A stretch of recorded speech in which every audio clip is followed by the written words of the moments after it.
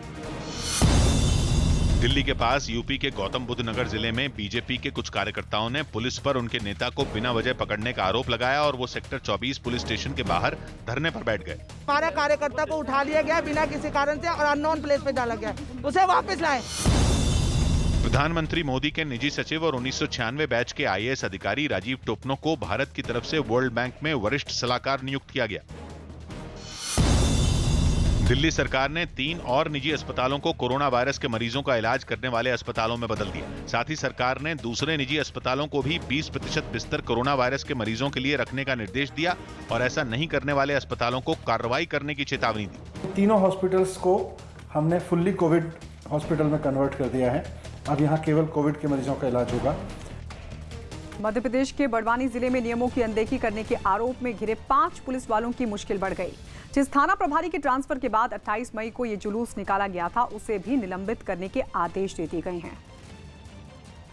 क्योंकि जुलूस का जो वीडियो सामने आया उसमें थाना प्रभारी अनिल बामनिया भी शामिल दिखे। जुलूस में शामिल एक आदमी ढोल बजाता दिखाई दिया, जबकि फूलों की माला पहने थाना प्रभारी हाथ जोड़कर शहर की सड़कों से गुजरते रहे। उनके साथ मौजूद पुलिस वाले भी लापरवाह नजर आए और किसी ने भी सावधानी नहीं बरती। कुछ पुलिस वालों ने तो चेहरे पर मास्क भी नहीं लगाया। खुद थाना प्रभारी भी बिना मास्क लगाए शहर की सड़कों पर घूमते रहे। एक जगह तो उनके ट्रांसफर से दुखी महिला रोते हुए उनके गले लग गई। फूट फूट कर रोती इस महिला के चेहरे पर भी मास्क नहीं दिखा, जबकि थाना प्रभारी भी नियमों को लेकर लापरवाह नजर आए। शहर के अलग अलग इलाकों से गुजरते थाना प्रभारी से मिलने कई लोग पहुंचे और किसी ने भी नियमों पर ध्यान नहीं दिया।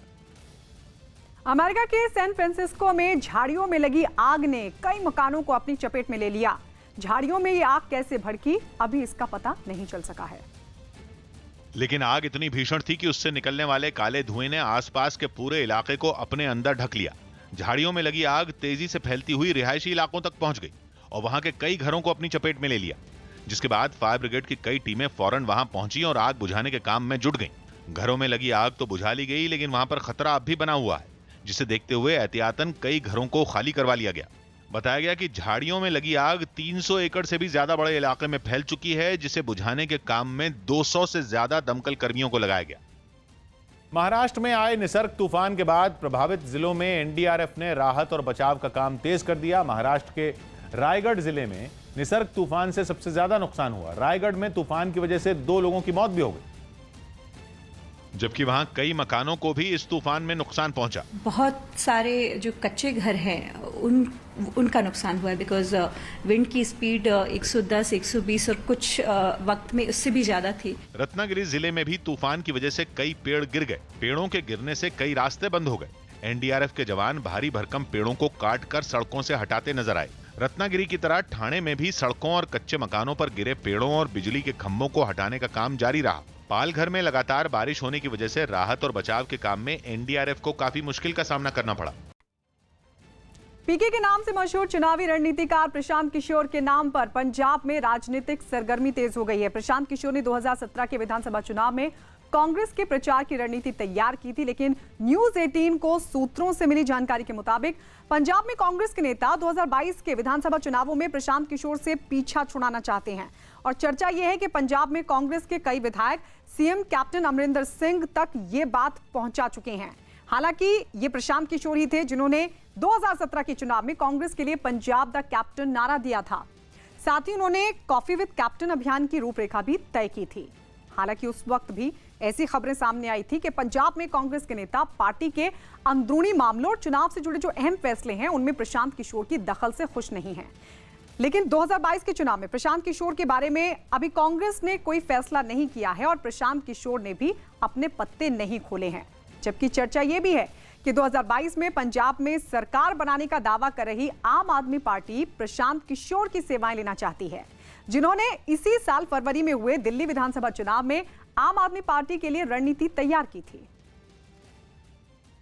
कैप्टन अमरिंदर सिंह के बैठे हुए फॉर्च्यून्स को अगर 2017 में उन्होंने उठाया तो सिर्फ और सिर्फ प्रशांत किशोर की जो स्ट्रेटजी थी उसकी वजह से उठा। और लेकिन ऐसा भी नहीं है कि आम आदमी पार्टी अपने दम पे इस इलेक्शन लड़ने में सक्षम नहीं है।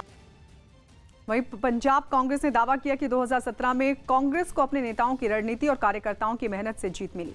साथ ही ये भी साफ किया कि प्रशांत किशोर के बारे में अभी पार्टी में किसी भी स्तर पर कोई चर्चा नहीं हुई है। अरे कांग्रेस पार्टी अपनी रणनीति से जीतती है, ये बाकी लोग पेड होते हैं, वो अपनी सर्विसेज देते हैं, अलग अलग लोगों से हम सर्विस लेते हैं, वो अलग बातें हैं, वो प्रोफेशनल चीज़ें हैं। प्रोफेशनल चीज़ों को प्रोफेशनल रहने दीजिए। जम्मू कश्मीर के राजौरी में मेडिकल कॉलेज और अस्पताल में एक कोरोना मरीज के मिलने से हड़कंप मच गया। आनंद फारन में प्रशासन ने अस्पताल को सील कर दिया और पूरे अस्पताल को सैनिटाइज किया गया।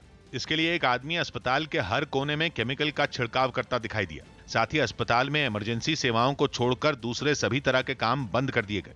इतना ही नहीं, कोरोना मरीज के संपर्क में आने वाले सभी डॉक्टरों और कर्मचारियों को भी क्वारंटीन कर दिया गया। इमरजेंसी वगैरह हैं वो हम देख रहे हैं, इमरजेंसी जो ऑपरेशन वगैरह हैं वो चल रहे हैं। हालांकि कुछ ही लोग इलाज के लिए इस अस्पताल में पहुंचे, लेकिन ओपीडी बंद होने से वो परेशान दिखे।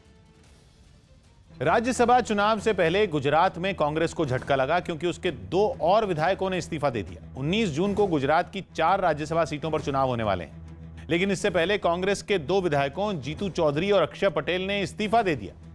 राज्यसभा चुनाव के ऐलान के बाद से अब तक गुजरात कांग्रेस के 7 विधायक इस्तीफा दे चुके हैं। यही नहीं, खबर है कि आने वाले दिनों में कांग्रेस के कुछ और विधायक इस्तीफा दे सकते हैं। और अगर ऐसा हुआ तो बीजेपी के लिए राज्यसभा की तीसरी सीट जीतना आसान हो जाएगा, क्योंकि कांग्रेस के 2 विधायकों के इस्तीफे के बाद उसके विधायकों की संख्या 68 रह गई। और अगर कांग्रेस के विधायकों के इस्तीफों का सिलसिला जारी रहा और कांग्रेस विधायकों की संख्या 66 या उससे कम हो गई तो उसके लिए भी राज्यसभा की दूसरी सीट जीत पाना मुश्किल हो जाएगा, क्योंकि चुनावी गणित के हिसाब से वहां एक सीट जीतने के लिए 34 विधायकों के वोट की जरूरत पड़ती। गुजरात विधानसभा में बीजेपी के 103 विधायक हैं और राज्यसभा की 3 सीटें जीतने के लिए उसे 106 विधायकों की वोट की जरूरत है।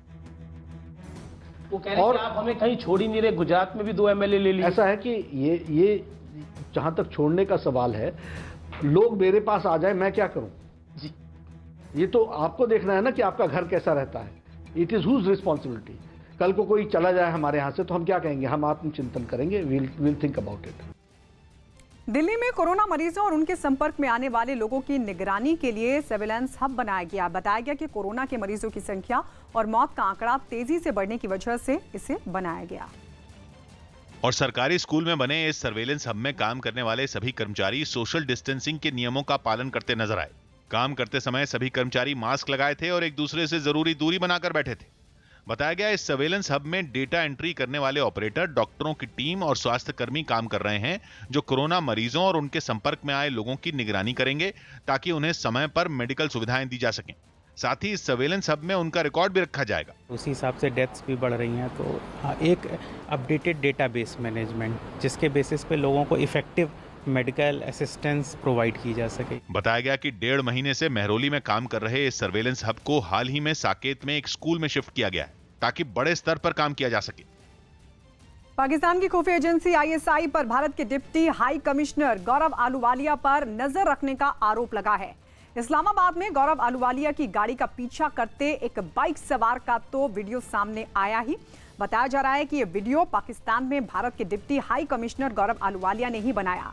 इस वीडियो में उनकी गाड़ी से कुछ दूरी पर एक आदमी को मोटरसाइकिल पर उनका पीछा करते हुए देखा गया। काफी देर तक मोटरसाइकिल सवार ने गौरव आलूवालिया की गाड़ी का पीछा किया। इसके अलावा उनके घर के बाहर भी कुछ लोगों को देखा गया। ये लोग उनकी गाड़ी पर नजर रखते हुए भी दिखाई दिए। कहा जा रहा है कि उनके घर के बाहर और गाड़ी का पीछा करने वाले सभी लोग आईएसआई के एजेंट हैं, जो पाकिस्तान में भारत के डिप्टी हाई कमिश्नर पर नजर रख रहे हैं और उन्हें परेशान किया जा रहा है। कोरोना मरीजों के इलाज के लिए रेल मंत्रालय ने एक ट्रेन को अस्पताल में बदलकर उसे दिल्ली सरकार को सौंपने के लिए तैयार कर दिया। दिल्ली सरकार ने केंद्र से कोरोना के बिना लक्षण वाले मरीजों के लिए ऐसी ट्रेन की मांग की थी जिसका इस्तेमाल आइसोलेशन वार्ड के रूप में किया जा सके। और मांग के मुताबिक दिल्ली के शकूर बस्ती के कोच केयर सेंटर में खड़ी ये ट्रेन अस्पताल में बदली नजर आई। ये रेलवे के शकूर बस्ती का कोच केयर सेंटर है। यहाँ पर एक कोविड हॉस्पिटल जो कि ट्रेन में तैयार किया गया वो बिल्कुल तैयार है दिल्ली सरकार को हैंडओवर करने के लिए। मरीजों को कोच तक पहुंचाने के लिए रैंप से लेकर आपस में जरूरी दूरी बनाकर आने जाने के निशान तक लगे दिखे। बताया गया कि रेलवे ने 10 डिब्बों के इस रैक को आइसोलेशन वार्ड में बदलकर हर वो सुविधा दी जो किसी अस्पताल में होनी चाहिए। इसमें ऑक्सीजन सिलेंडर से लेकर बाथरूम तक के इंतजाम नजर आए। टोटल यहाँ 10 कोचेज हैं, हर कोच में 16 बेड हैं, तो टोटल 160 बेड हो जाएंगे। अस्पताल में बदली ये ट्रेन भीड़ भाड़ वाली जगहों से दूर ऐसी खुली जगह पर लगाई गई जहां मरीजों को ज्यादा गर्मी न लगे और साफ हवा भी मिले। यूपी के एटा में पुलिस ने हत्या का एक केस 24 घंटों में सुलझा लिया और 6 आरोपियों को हथियार के साथ गिरफ्तार भी किया। आरोपियों पर एक लड़के को घेरकर उसे गोली मारकर हत्या करने का आरोप है। हत्या के बाद पुलिस ने केस दर्ज कर आरोपियों की तलाश शुरू कर दी और कुछ ही घंटों में आरोपी गिरफ्तार भी हो गए। पुलिस ने उनके पास से एक राइफल और 5 तमंचे जब्त किए हैं। पुलिस ने सभी आरोपियों को जेल भेज दिया। केस सुलझाने वाले पुलिसकर्मियों को 10,000 रुपए का इनाम भी दिया गया। मामूली विवाद में 2 पक्षों में पहले हाथापाई हुई, बाद में एक पक्ष द्वारा फायर आर्म इंजरी से एक लड़के को घायल किया गया, जिसकी मृत्यु हो गई। इस संबंध में थाना नया गांव पे 302 आईपीसी का मुकदमा दर्ज हुआ है। जो 6 आरोपी हैं वो सभी गिरफ्तार हैं। घटना में जो इनके द्वारा आला कत्ल तमंचा इस्तेमाल हुआ था, कारतूस, वो सभी बरामद कर लिया गया है। उत्तर प्रदेश के मेरठ मेडिकल कॉलेज पर लापरवाही का गंभीर आरोप लगा। आरोप यह है कि 2 दिन पहले राज्य के चिकित्सा शिक्षा मंत्री सुरेश खन्ना को अस्पताल प्रशासन ने वहां भर्ती कोरोना के संदिग्ध मरीजों से मिलवा दिया था, जिसके बाद अस्पताल प्रशासन पर सवाल उठने शुरू हो गए। चिकित्सा शिक्षा मंत्री सुरेश खन्ना का मेरठ मेडिकल कॉलेज के निरीक्षण का एक वीडियो भी सामने आया, जिसमें वो बीजेपी के कुछ नेताओं के साथ मुंह पर मास्क लगाकर मरीजों का हालचाल पूछते दिखे। वीडियो में अस्पताल के कई डॉक्टर और अधिकारी भी दिखाई दिए, लेकिन उनके इस दौरे के बाद अस्पताल में भर्ती 3 मरीज कोरोना पॉजिटिव निकले, जिसके बाद पूरे महकमे में हड़कंप मच गया। लखनऊ में तो चिकित्सा शिक्षा विभाग के कर्मचारियों ने दफ्तर जाने से इनकार कर दिया, क्योंकि कर्मचारियों का दावा है कि अस्पताल का निरीक्षण करने के बाद मंत्री सुरेश खन्ना उनके दफ्तर आए थे। तक जो है इसका सैनिटाइजेशन और सब नियमानुसार कार्रवाई नहीं हो जाती, तब तक अभी हम लोग भीतर नहीं जाएंगे, बाहर ही रहेंगे, बाहर रहेंगे। हालांकि चिकित्सा विभाग के अधिकारियों का कहना है कि अस्पताल में मरीजों से मिलने के दौरान मंत्री सुरेश खन्ना ने पीपीई किट पहन रखी थी। पीपीई किट का इस्तेमाल कोरोना से बचाव में किया जाता है, जिसमें सूट, मास्क, दस्ताने और जूते समेत कई चीजें होती हैं। पीपीई किट पहना था उन्होंने, मास्क लगाया था, सैनिटाइजर का इस्तेमाल किया था और उसके बाद उन्होंने जो है जो भी वहाँ पे लोग भर्ती थे और उनसे इंटरेक्शन किया, उनसे जो है बातचीत की है। लेकिन वीडियो में मरीजों से मिलते वक्त सुरेश खन्ना न तो पीपीई किट पहने दिखे और न ही हाथों में दस्ताने पहने नजर आए। महाराष्ट्र के बाद निसर्ग तूफान आगे बढ़ता हुआ मध्य प्रदेश पहुंच गया। मध्य प्रदेश के कई जिलों में तूफान के असर की वजह से मूसलाधार बारिश हुई। हालांकि तूफान के कारण किसी नुकसान की खबर नहीं आई। राजधानी भोपाल में बुधवार रात से ही बारिश शुरू हो गई। कई घंटों तक झमाझम बारिश होती रही। शाहजहांपुर में भी कई घंटों तक बारिश हुई, जिसकी वजह से कई जगहों पर बिजली की सप्लाई बंद करनी पड़ी। अभी भी बारिश लगातार जारी है और बारिश के चलते शहर के कई इलाकों में रात भर बिजली ठप रही, जिससे लोग परेशान रहे। दमोह में भी निसर्ग तूफान से आफत आ गई।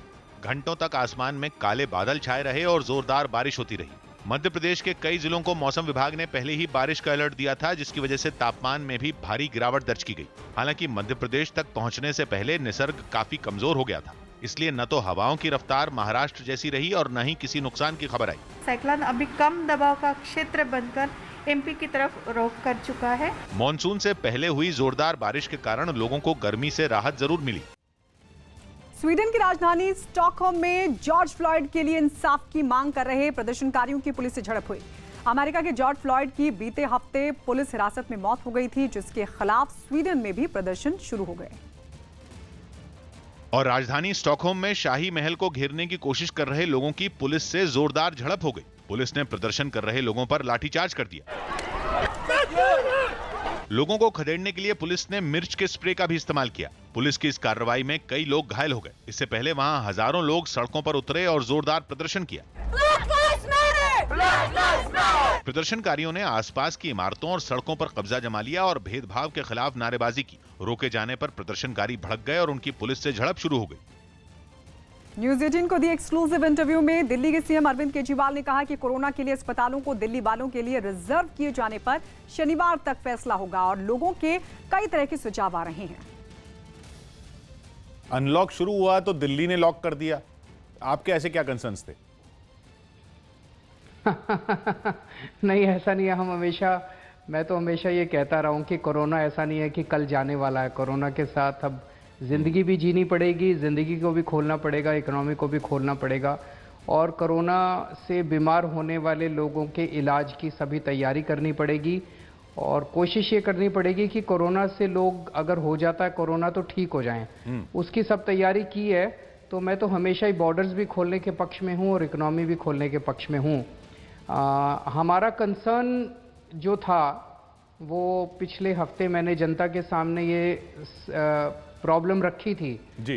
प्रॉब्लम ये है कि दिल्ली देश की राजधानी है, हम सब जानते हैं। दिल्ली दिल वालों की है, दिल्ली देश का दिल है और पूरे देश से लोग यहाँ आते हैं।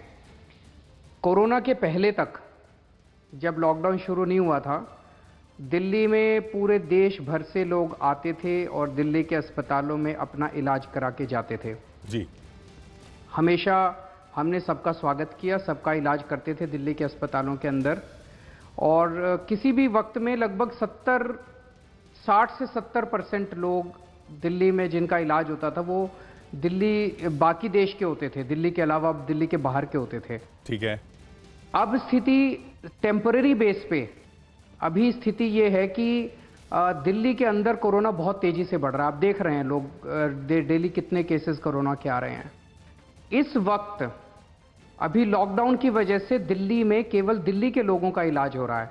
जब मैं दिल्ली के लोग कहता हूं तो दिल्ली के लोग सारे, कुछ लोगों ने इसको गलत इंटरप्रेट किया कि मूल दिल्ली, ऐसा मैं नहीं कह रहा। आज दिल्ली में लॉकडाउन में जितने लोग दिल्ली में रह रहे हैं सब, चाहे कोई बिहार से आया हो, मैं भी तो हरियाणा से आया हुआ हूं, चाहे बिहार से आया हो, चाहे कोई यूपी से, जो आज दिल्ली में रह रहे हैं वो सब।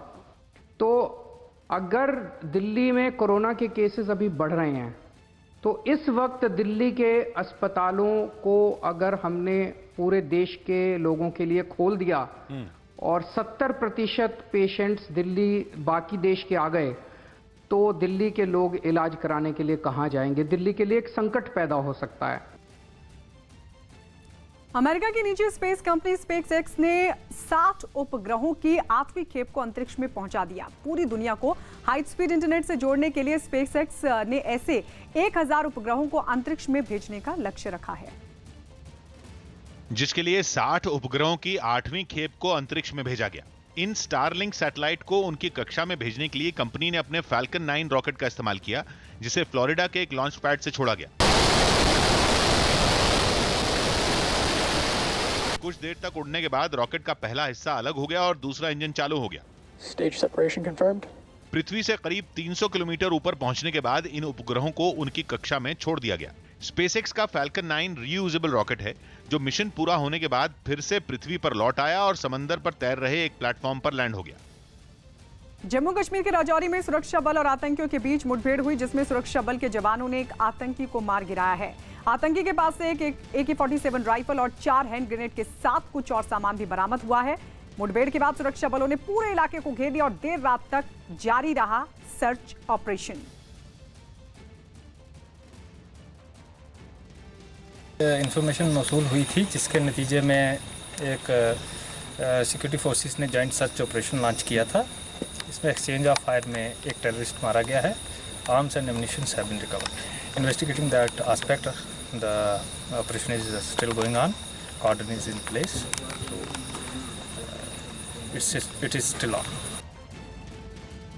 अनलॉक 1 में जिंदगी को पटरी पर लाने की कोशिश शुरू हुई तो कोलकाता में बसों के बढ़े किराए ने लोगों की मुसीबत बढ़ा दी। लोग किराया बढ़ने से परेशान दिखे, साथ ही सड़कों पर बसों की तादाद कम होने की वजह से भी नाराज नजर आए, जिसका असर सड़क से लेकर चलती बस में नजर आया। सड़कों पर लोग घंटों बसों का इंतजार करते दिखे और जैसे ही ये इंतजार खत्म होता, लोग चलती बस में ही झटपट चढ़ने की कोशिश करते नजर आते। गवर्नमेंट बस भी प्रॉपर्ली नहीं है और प्राइवेट बस भी नहीं है, और जो बस है मतलब 10 रुपया का भाड़ा 20 रुपया मांग रहे हैं। कोलकाता में बसों के किराए में दुगने तक की बढ़ोतरी कर दी गई, लेकिन लोगों का दावा है कि इसकी जानकारी अखबारों के जरिए उन्हें नहीं दी गई। इस वजह से कई यात्री कंडक्टर से बहस करते दिखे। अनलॉक 1 में प्राइवेट बसें भी कोलकाता की सड़कों पर उतर गई हैं, लेकिन नए कोविड फेयर के साथ, जहां पहले लोगों को सिर्फ 7 रुपए मिनिमम चुकाने पड़ते थे, अब 10 रुपए जो किराया 9 रुपए था उसकी जगह 15 रुपए हो गया है।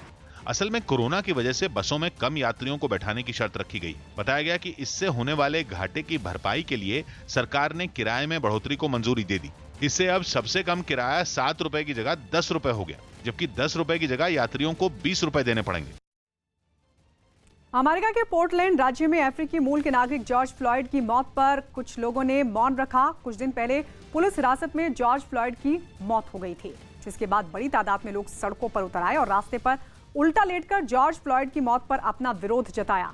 सभी ने 9 मिनट का मौन रखकर उसकी आत्मा की शांति के लिए प्रार्थना की। इस दौरान कई लोगों के हाथों में पोस्टर भी दिखे, जिनमें जॉर्ज फ्लॉयड को इंसाफ देने की मांग की गई थी।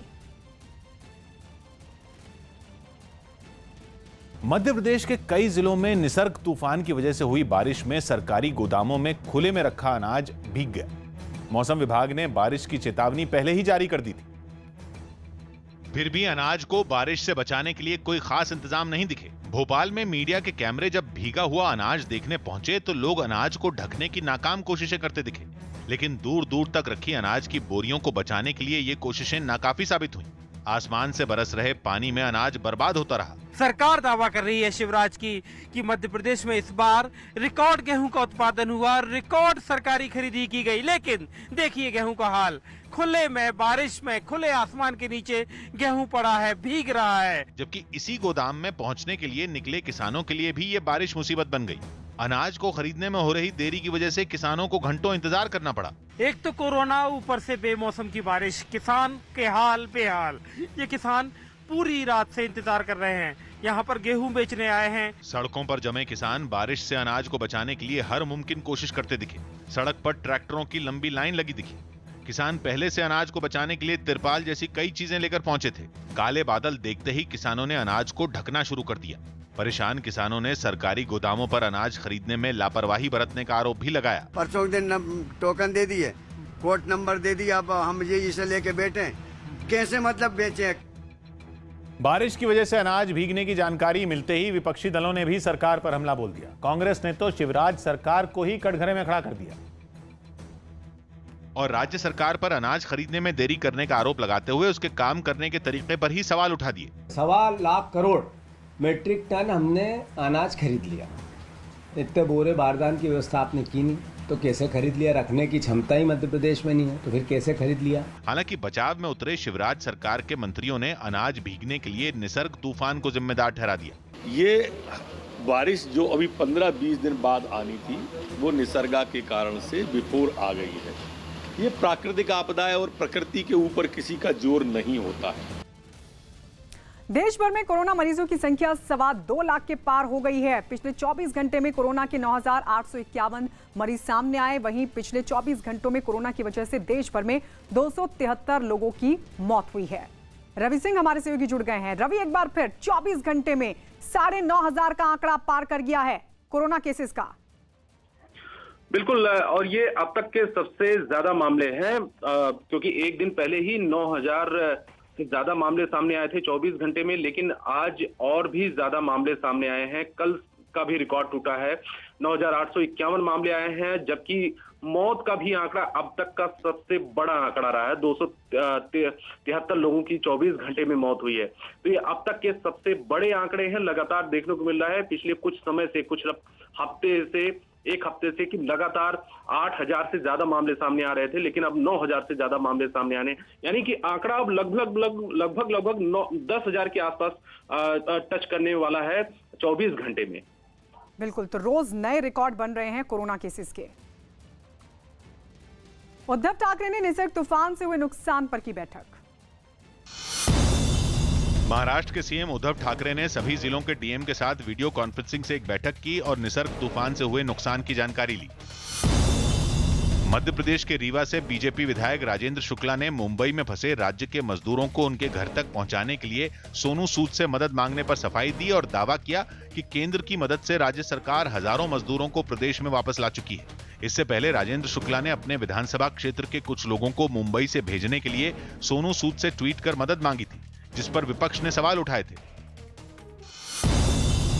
यूपी के अंबेडकर नगर जिले में एक एसएचओ के विदाई समारोह में कुछ पुलिस वालों पर गाड़ियों के काफिले निकालने और एक दूसरे से जरूरी दूरी का नियम तोड़ने का आरोप लगा। इसी एसएचओ पर एक बीजेपी विधायक ने अवैध वसूली के आरोप लगाए थे, जिसके बाद एसएचओ का ट्रांसफर कर दिया गया था। खबर है कि अमेरिका में पुलिस हिरासत में हुई एक अश्वेत नागरिक की मौत के बाद अब पोस्टमार्टम रिपोर्ट में यह बात सामने आई कि उसे कोरोना वायरस भी था।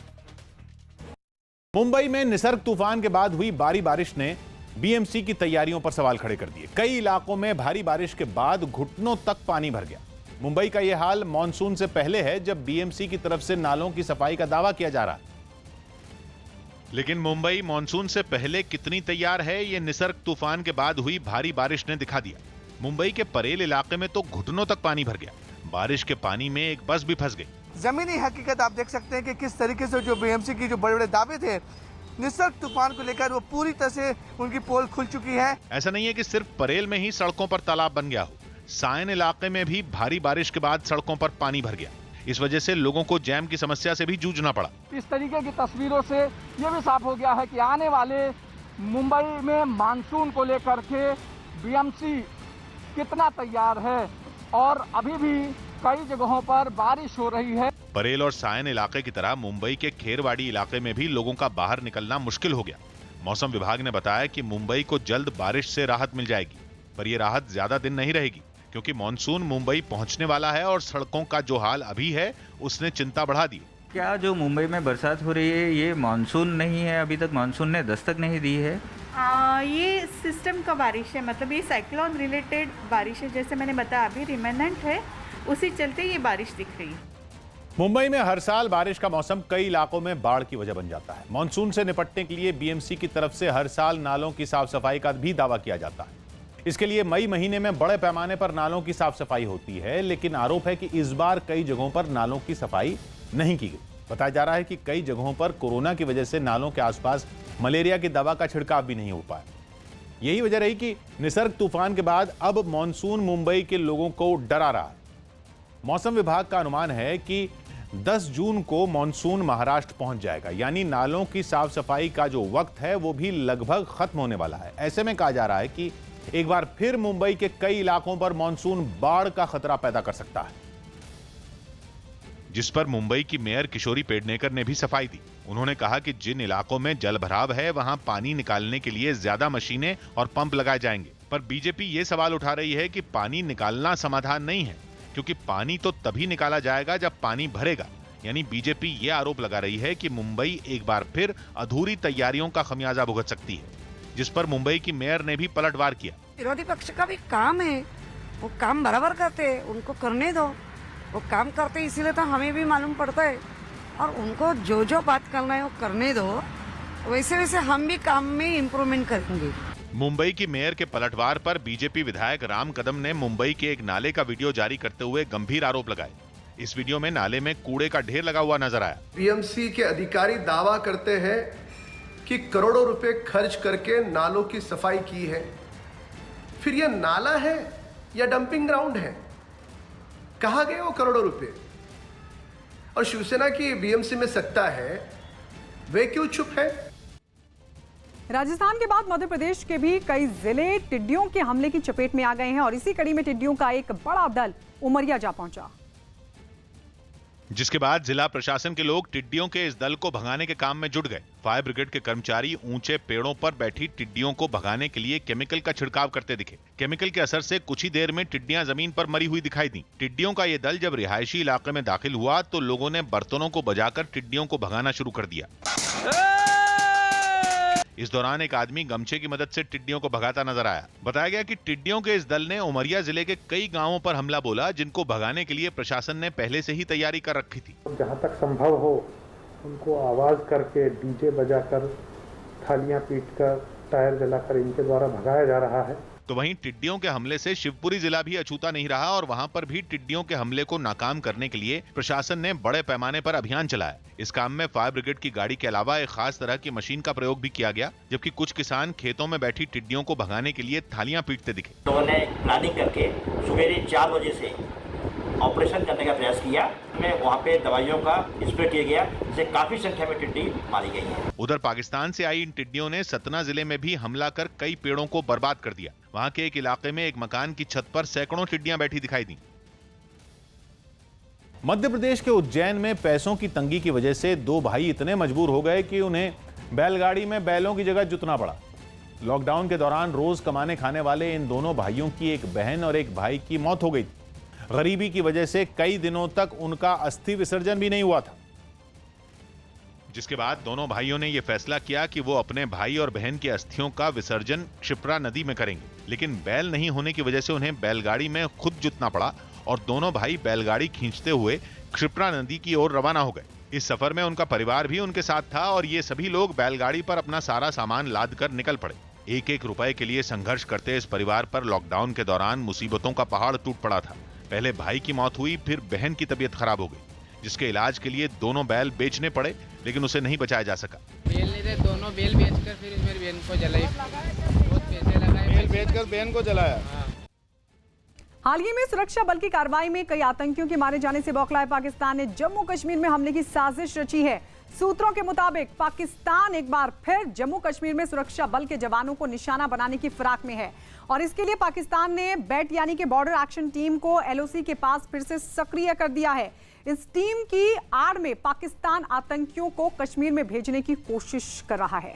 खबर है कि कश्मीर में घुसपैठ के लिए लश्कर, जैश और हिजब के कई आतंकी LOC पर तैयार खड़े हैं और पाकिस्तानी सेना भी लगातार सीज फायर तोड़कर इन आतंकियों को सीमा पार भेजने की कोशिश में जुटी है।